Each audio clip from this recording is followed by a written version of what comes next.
여러분, 성경에는 많은 인물들이 등장하고 있습니다. 무려 2197명의 인물들이 등장한다고 합니다. 여러분들은 이 많은 성경 인물들 중에 누구를 가장 좋아하십니까? 보통 아브라함, 또 다윗, 솔로몬, 에스더 이런 인물들을 좋아할 것입니다. 그런데 사실 많은 크리스찬들이 야곱을 좋아하고 있다는 사실도 알고 계십니까? 그 이유는 야곱의 삶이 우리의 삶과 상당히 비슷하기 때문에 그렇습니다. 야곱의 일생을 보면 우리가 살아가는 모습과 비슷한 부분이 너무 많습니다. 욕심 많은 야곱을 보면 끝없는 욕심으로 살아가는 우리의 모습을 또 보게 됩니다. 또 야곱의 신앙이 성숙해 가는 과정도 보면 상당히 우리와 비슷합니다. 사람마다 신앙이 성숙해 가는 과정에는 특별한 사건들이 있습니다. 학생들은 여름 수련회를 통해서 하나님을 경험하고 회심을 경험하기도 하죠. 우리 어른들은 어떤 큰 어려움과 위기를 만났을 때 하나님을 경험하면서 인생의 터닝 포인트를 만나기도 합니다. 우리 모두 다 이런 부분에 있어서 다 저마다 간증들이 있으실 겁니다. 야곱도 그의 생애에 중요한 3번의 특별한 사건이 있었습니다. 첫 번째는 형과 또 아버지를 속이면서 장자권의 축복을 받았던 것이고, 두 번째는 베델에서 하나님을 경험했던 것이고, 세 번째는 오늘 우리가 읽은 야복나루에서 하나님을 경험한 사건입니다. 야곱은 이 중에서 야복나루에서 하나님을 만났던 사건은 야곱의 인생에 있어서 가장 중요한 그런 순간이었습니다. 야곱은 첫 번째 사건 이후 장자의 축복을 받은 이후에 고향을 떠나서 밧담 아람으로 떠났습니다. 야곱은 거기에서 약 20년 동안 나그네의 삶을 살다가 이 모든 삶을 정리하고 다시 고향으로 돌아오게 되었습니다. 그는 돌아올 때에는 갈 때는 혼자였지만 돌아올 때는 2명의 아내와 2명의 여종과 또 11명의 아들들과 그리고 수많은 재산을 거느리고 귀향하고 있었습니다. 이제 조금만 더 가면 고향집에 도착해서 아버지 이삭도 볼 수 있는 그런 순간이 가까이 오고 있었습니다. 그런데 이게 웬 말입니까? 형 에서가 군사 400을 거느리고 자기에게 오고 있다는 소식을 듣게 되었습니다. 이 소식을 들은 야곱은 심히 불안하고 두려워했습니다. 왜 그러겠습니까? 야곱이 20년 전에 형을 속이고 장자의 축복을 받았던 그것이 생각이 났겠죠. 에서가 분명히 자기에게 복수하기 위해서 오고 있을 거라고 야곱은 생각했던 겁니다. 야곱은 한순간에 내가 모든 것을 잃어버릴 수도 있고 내가 한순간에 죽을 수도 있다는 그런 두려움과 불안 가운데 쌓이게 되었습니다. 그래서 야곱은 가족과 재산을 2대로 나누어서 만약의 사태를 준비했습니다. 그리고 야곱은 불안해서 베델에서 만났던 그 하나님을 기억하고 그때 하나님께서 하셨던 약속을 기억하면서 하나님 앞에 엎드려 기도합니다. 본문은 아니지만 오늘 32장 9절에 보면 이렇게 기도하고 있습니다. 야곱이 또 이르되 내 조부 아브라함의 하나님, 내 아버지 이삭의 하나님 여호와여, 주께서 전에 내게 명하시기를 내 고향 내 족속에게로 돌아가라, 내가 내게 은혜를 베풀리라 하셨나이다. 내가 주께 간과하오니 내 형의 손에서 내 에서의 손에서 나를 건져내소서. 내가 그를 두려워함은 그가 와서 나와 내 처자들을 칠까 겁이 나기 때문입니다. 야곱은 이렇게 기도했습니다. 이 기도는 야곱이 베델에서 하나님을 만났을 때에 하나님께서 야곱에게 약속했던 겁니다. 하나님, 그때 베델에서 내게 약속하신 것처럼 이제 그 약속을 지켜주십시오. 고향으로 돌아가라고 하셨고 은혜를 베푼다고 하셨고, 그래서 내가 지금 고향으로 돌아가고 있으니 하나님, 내게 은혜를 베푸셔서 에서의 손에서 나를 구원하여 주시옵소서. 이렇게 간절히 기도했습니다. 이렇게 간절히 야곱이 기도를 했지만 야곱은 여전히 불안했던 것 같습니다. 밤을 기도하고 나서도 밤을 새운 후 야곱은 에서에게 보낼 예물을 준비했습니다. 준비한 예물이 얼마나 많은지 짐승만 8종류이고 그 짐승의 수가 무려 550마리였습니다. 이 많은 예물을 야곱은 4대로 나누어서 먼저 에서에게 보냅니다. 야곱의 계획은 아주 기발했습니다. 한꺼번에 모두 주는 것이 아니라 여러 차례 뜸을 들여서 조금씩 주면서 형 에서의 마음이 이 선물을 받을 때마다 조금씩 풀어지는 그런 계획을 세웠던 것이죠. 그리고 에서를 만나거든 종들에게 이렇게 말했습니다. 이것은 에서의 것입니다. 이것은 당신의 것입니다 라고 말하게 하면서 에서가 거절하지 못하도록 받을 수밖에 없도록 또 그렇게 준비했습니다. 에서는 이렇게 많은 예물을 보내면 형이 이것을 받고 자기를 용서해 줄 거라고 생각했던 것이죠. 그런데 이렇게 많은 예물을 보냈으니 이제 야곱의 마음이 여러분 좀 편해졌을까요? 오늘 성경에 보면 그렇지 않습니다. 예물을 보냈지만 야곱의 마음은 시간이 갈수록 더 불안하고 두려워했습니다. 오늘 21절에 보면 그 예물은 그에 앞서 보내고 그는 무리 가운데서 밤을 지내다가 밤에 일어나 2 아내와 2 여종과 11아들을 인도하여 야복나루를 건널세. 예물을 앞서 보내고도 야곱은 불안해서 잠을 이루지 못하고 밤에 다시 일어납니다. 그리고 또 다른 계획을 세웁니다. 만약의 사태를 대비해서 2 아내와 2 여종과 11아들도 야복나루를 먼저 건너도록 보내놓습니다. 야곱에게 이 야복나루는 특별한 것이었습니다. 야복나루는 야곱에게 불안과 두려움의 장소였습니다. 평생 그는 자기의 힘과 능과 지혜로 살아왔는데 이 야복나루에서만큼은 야곱은 그 장소는 그에게 불안과 두려움의 장소이고 그곳은 야곱에게 슬픔과 고독의 시간이었습니다. 사랑하는 성도님 여러분, 우리도 살다 보면 야곱처럼 인생의 야복나루를 만날 때가 있습니다. 불안과 두려움으로 밤을 지새워야 하는 적이 있습니다. 슬픔과 고독 가운데 눈물을 흘리며 홀로 긴 밤을 보내셨던 적이 있으실 겁니다. 야곱이 야복나루에서 그랬던 것처럼 우리도 인생의 야복나루에서 우리의 인생이 멈춰버린 적이 있으셨을 겁니다. 사업이 어려울 때 야복나루의 야곱처럼 슬픔과 고독함으로 밤을 새운 적이 있으실 겁니다. 질병이 생겼을 때 야복나루의 야곱처럼 두려움과 불안 가운데 밤을 지새운 적이 있으셨을 겁니다. 자녀 문제 때문에 야복나루의 야곱처럼 슬퍼하며 홀로 눈물 흘리며 밤을 새야 했던 적이 있을 겁니다. 말 못하는 가정 문제 때문에 내 집이 야복나루가 되었던 적도 있으셨을 것입니다.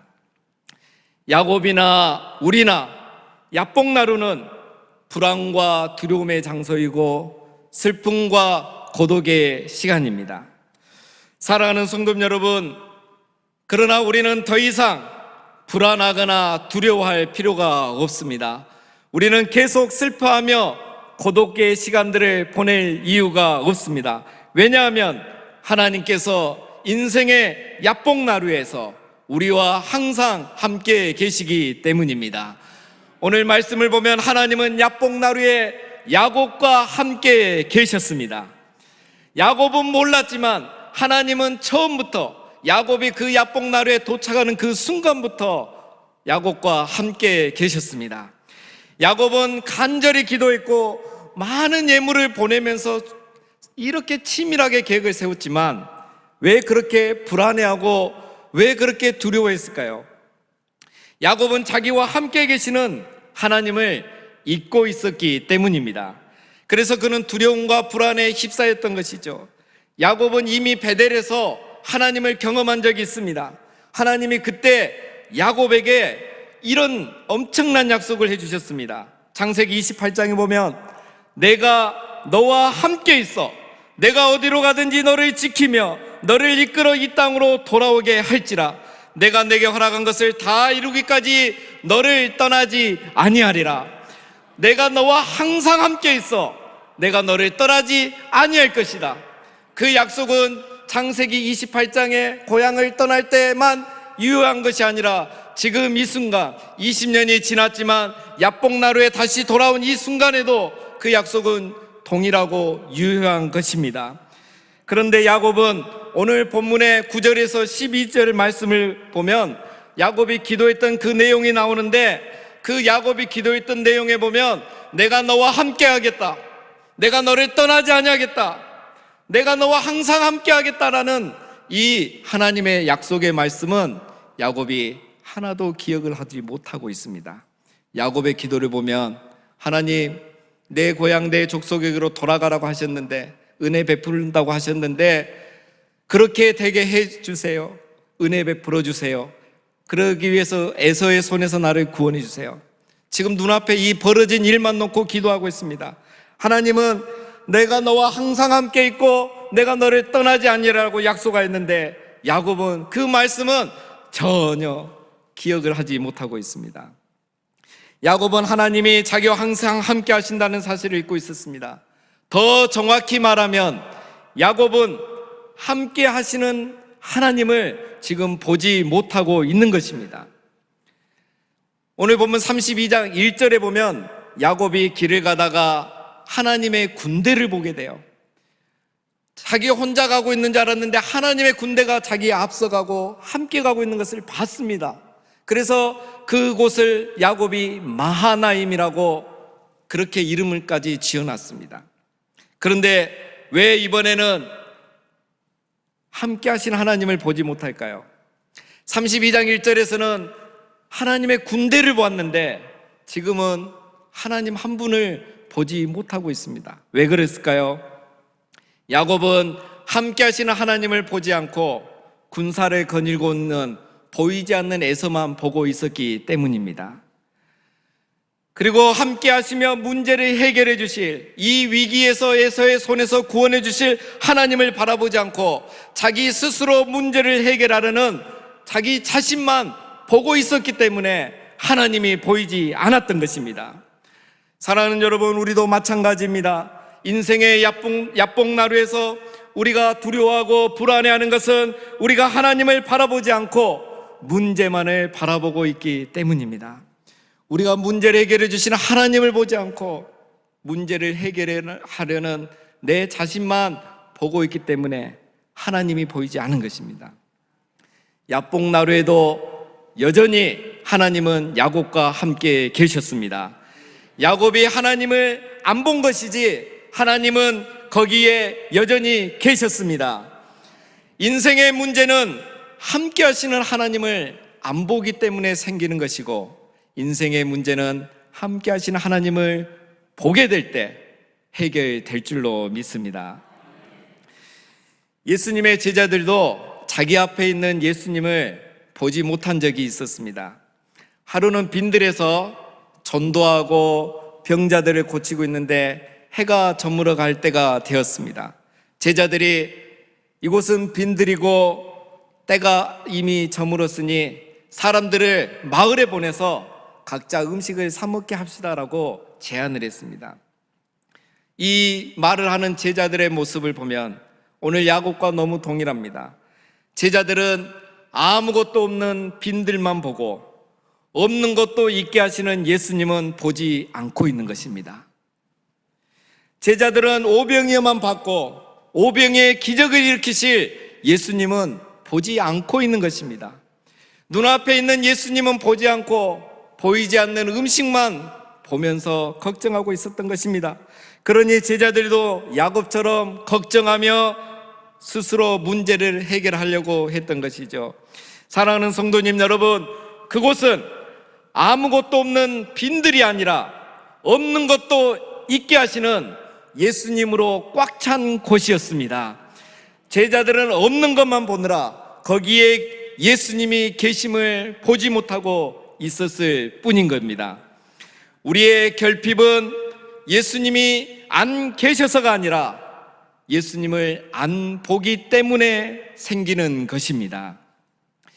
인생의 빈들에는 두 종류의 사람만 있습니다. 아무것도 없어서 예수님이 없다는 사람, 아무것도 없어서 예수님만 보이고 예수님만 의지하는 사람이 있습니다. 사랑하는 성도님 여러분, 이 중에 나는 어떠한 사람입니까? 아무것도 없을 때에 예수님이 보이는 축복이 있으시기를 주님의 이름으로 축원합니다. 불안하고 고독할 때에, 인생의 야복나루에 있을 때에 하나님이 보이는 축복이 우리에게 있으시기를 주님의 이름으로 축원합니다. 그럴 때에 우리 인생의 야복나루가 분이엘이 되는 역사가 있을 줄로 믿습니다. 야복나루에 함께 하시는 하나님을 보지 못한 야곱은 불안해서 가족들을 먼저 보냈습니다. 그리고 이제 야곱은 24절에 보면 홀로 남게 됩니다. 야곱이 홀로 있을 때에 어떤 사람이 야곱에게 와서 밤새 씨름을 합니다. 야곱이 처음에는 그 사람이 어떤 사람인지 알지 못했죠. 나중에서야 그가 하나님이었다는 것을 알게 됩니다. 흥미로운 것은 그 사람이 야곱을 이기지 못하자 야곱의 허벅지 관절을 쳐서 골절을 시킵니다. 날이 새어 그 사람이 가려고 하자 야곱은 자기를 축복해 달라고 간구합니다. 보통 이 본문을 우리가 어떻게 해석하냐면, 야곱이 하나님께 간절히 기도해서 허벅지 관절이 부러질 정도로 간절히 기도해서 기도 응답 받은 것으로 해석합니다. 그래서 야곱처럼 우리도 끈질기게 기도하면 하나님이 응답하신다고 이렇게 해석하기도 합니다. 그러나 오늘 본문을 보면 야곱이 먼저 하나님을 찾았다는 말도 없고 하나님께 기도했다는 말도 없습니다. 24절에 보면은 야곱은 홀로 남았더니 어떤 사람이 날이 새도록 야곱과 씨름하다가, 야곱은 홀로 남아서 뭐 됐겠습니까? 지금까지 하던 대로 고민하고 계획을 세우고 또 무슨 꼼수를 부리고 있었던 겁니다. 야곱은 하나님을 찾지도 않았고 기도하지도 않고 있었습니다. 그런데 야복나루에 홀로 있는 야곱에게 하나님이 찾아오셨던 것입니다. 야곱이 불안과 두려움 가운데 홀로 있을 때에 하나님이 야복나루에 있는 그 야곱에게 찾아오신 겁니다.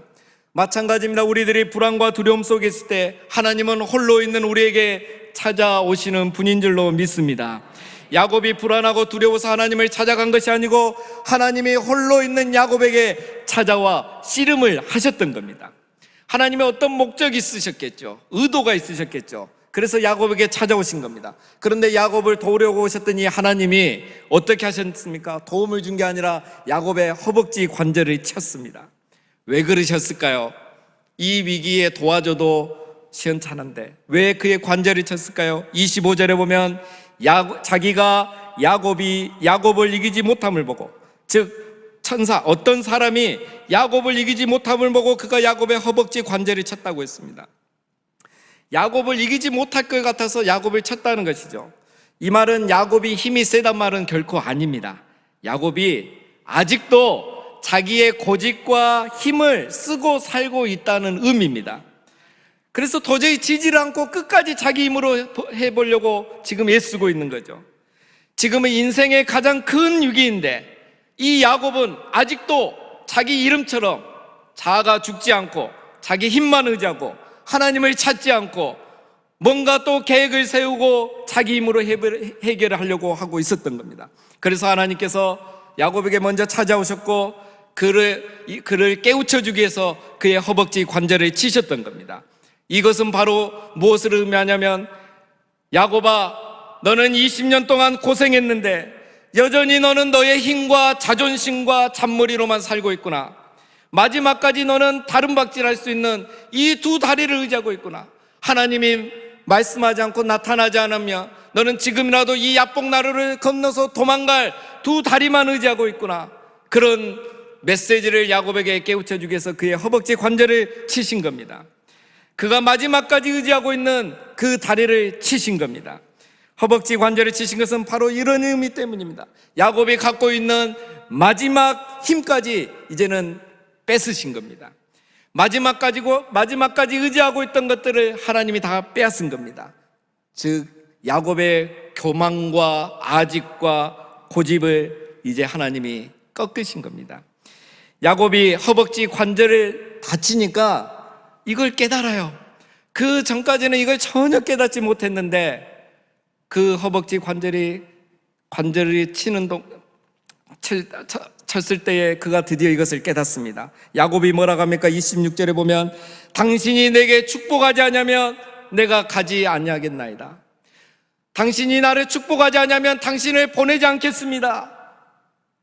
야곱이 이제서야 하나님께 기도하는 거예요. 이제야 깨닫고 기도하는 거예요. 하나님 도와주십시오. 하나님이 도와주지 않으면 내가 에서의 손에 죽습니다. 하나님이 도와주셔야지만, 당신이 나를 축복해 주셔야지만 위기에서 내가 구원받을 살아날 수 있습니다. 제발 살려주십시오. 이런 의미입니다. 야곱은 항상 자신만만했지 않습니까? 누군가에게 도움을 청해 본 적이 없었던 사람입니다. 그랬던 야곱이 이제 하나님께 두 손을 든 겁니다. 그 말이 내게 축복해 주시옵소서라는 거죠. 야곱은 약복나루에 찾아오신 하나님을 만난 후 자존심도 버리고 자기의 지혜도 버리고 하나님께 나를 축복해 달라고 간구한 사람이 되었습니다. 이제 야곱은 자신의 수단과 방법을 의지해서 사는 인생이 아니라 하나님을 의지하며 사는 인생으로 바뀐 것입니다. 더 이상 씨름하며 사는 인생이 아니라 하나님을 의지하고 사는 인생으로 바뀐 것입니다.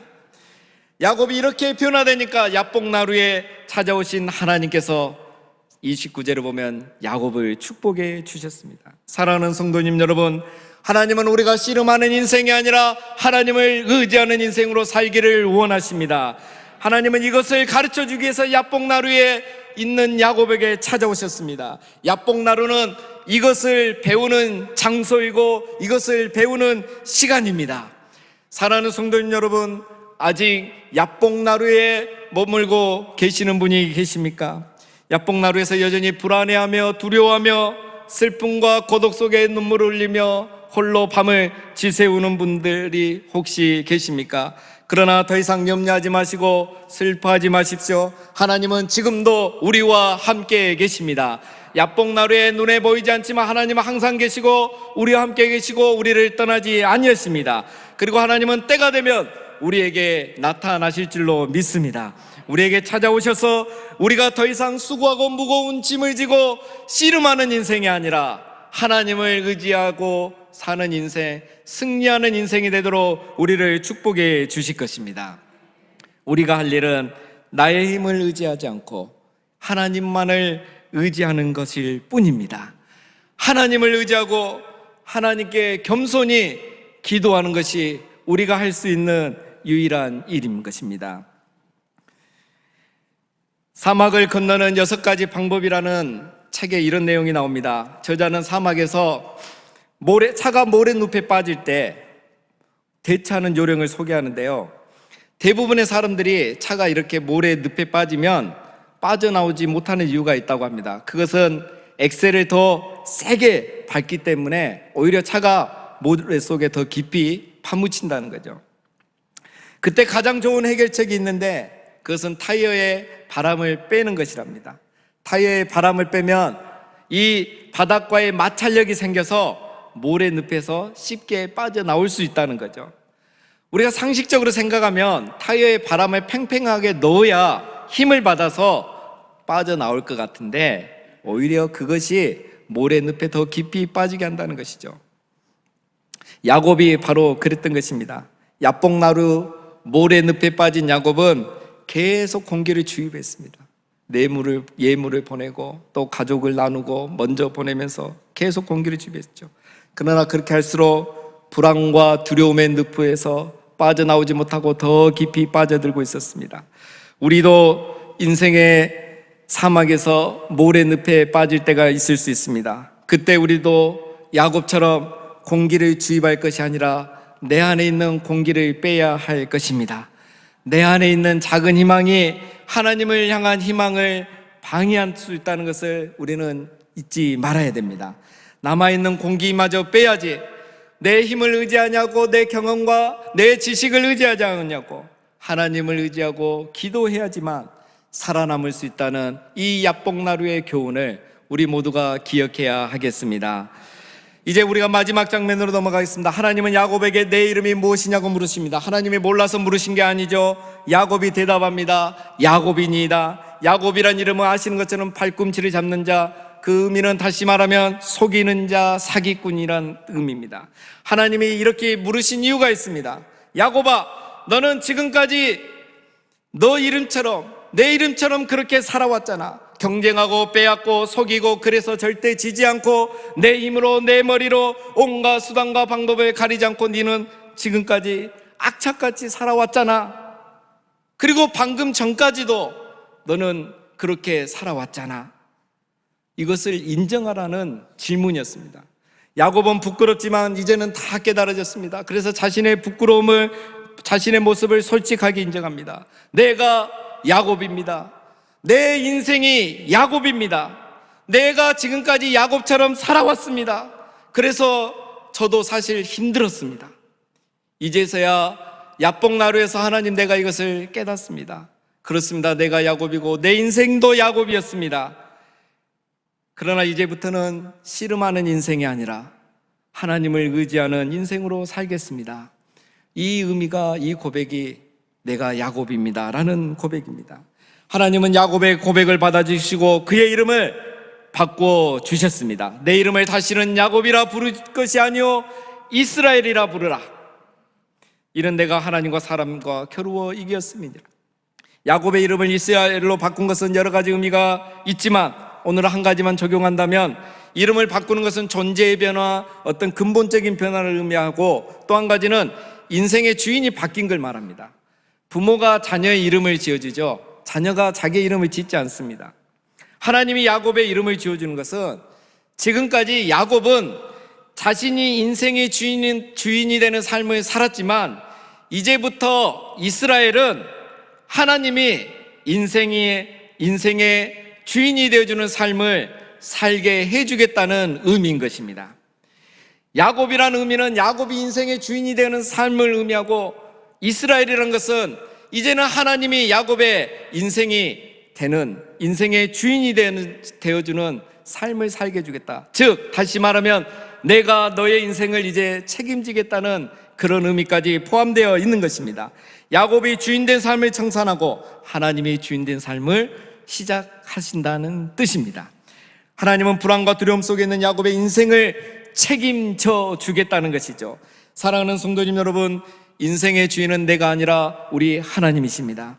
하나님은 불안과 두려움 속에 있는 우리를 내버려 두시지 않으시고 때가 되면 우리에게 찾아오십니다. 인생의 문제는 내가 삶의 주인이 될 때 시작되고, 인생의 문제는 하나님이 삶의 주인이 될 때 해결되기 때문입니다. 이것을 깨닫는 순간 하나님이 일하시기 시작하는 순간입니다. 우리가 다 야복나루를 건너지 못하는 것은 내가 다 하려고 하기 때문입니다. 하나님이 일하게 하시면 되는데 내가 하려고, 내가 인생의 주인이 되려고 하기 때문에 이 야복나루를 건너지 못하는 것입니다. 우리가, 오스왈드 챔버스 목사님이 이렇게 말했습니다. 우리가 스스로 충분하다고 생각하는 한 하나님은 우리를 위해 아무것도 할 수 없으십니다. 우리는 하나님 앞에 고백해야 됩니다. 오늘 야곱처럼, 하나님 나는 부족합니다. 하나님 나는 연약합니다. 하나님 내 인생의 주인이 되어 주시옵소서 라고 고백할 때 하나님이 일하시기 시작하실 것입니다. 하나님은 우리를 연약한 존재로 창조하시고 부족함이 있는 인생으로 살게 하셨습니다. 왜 그러셨을까요? 전능하신 하나님을 의지하라고, 하나님께서 채워주시겠다고 그런 것입니다. 이것이 우리를 향하신 하나님의 사랑이십니다. 오늘 밤 저희는 야복나루에 있었던 사건을 살펴보았습니다. 야곱은 혼자 있다고 생각하고 자기 힘으로 해결하려고 하고 끝까지 자기가 인생의 주인이 되려고 했습니다.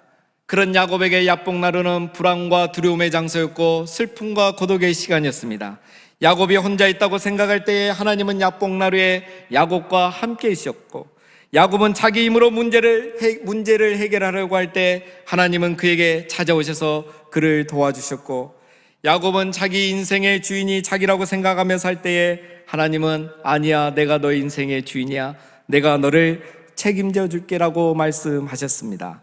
야복나루에 찾아오신 하나님을 만난 야곱은 불안과 두려움의 장소였던 야복나루를 분이엘이라고, 하나님의 얼굴이라고 불렀습니다.